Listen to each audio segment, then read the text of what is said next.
Poštovani glasači, jučer, kao što sam najavio, predana je lista u Sabor za Europski parlament sa naših 12 kandidata.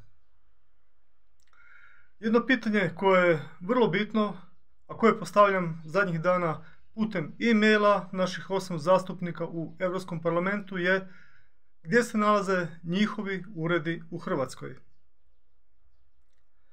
Da pojasnim kako radi jedan zastupnik u Europskom parlamentu.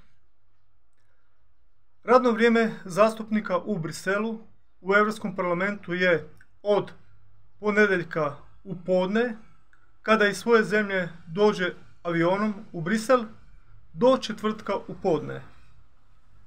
Nakon ručka u četvrtak u podne, zastupnik leti avionom opet za svoju matičnu zemlju, da bi bio u petak na raspolaganju građanima u svome uredu u matičnoj zemlji.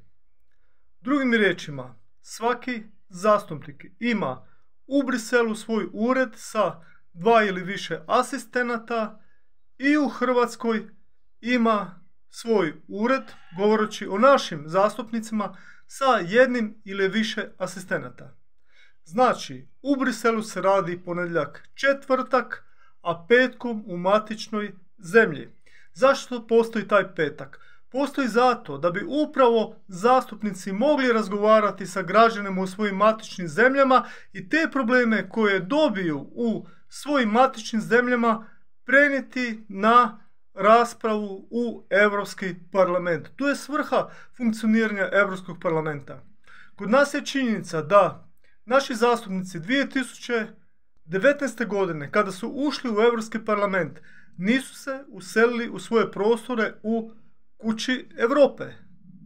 Ja sam prošle godine nekoliko puta bio u Kući Europe na raznim predavanjima i pitao sam uvijek ponovo gdje su uredi naših zastupnika, pošto imam određena pitanja koje im želim direktno postaviti. Meni je nekoliko puta rečeno da se niko od njih nije uselio u Kuću Europe i da niko tamo u tim kancelarijama koje su predviđene za njih i njihove asistente nema svoj ured. I također mi je rečeno da oni ne znaju gdje se nalaze uredi naših zastupnika, tako da mi tu informaciju dalje nisu mogli predati. Ja ovih dana tražim putem e-maila naših 8 zastupnika da mi kažu gdje se nalaze njihovi uredi u Hrvatskoj, jer ja zaista želim sa tim ljudima porazgovarati. Ja sam im nekoliko puta poslao u 5 godina e-mailove na koje mi niko od njih nikada nije odgovorio. Znači, moram ih pitati usmeno za ono što me muči i što želim znati. Naravno da ta igra sa tim skrivenim uredima, za koje niko ne zna, nije dobra. Ti asistenti koji rade u tim uredima su plaćeni, dobivaju plaću za svoj posao i oni rade od ponedjeljka do petka. Znači, njihovo radno vrijeme asistenata je ponedjeljak, petak.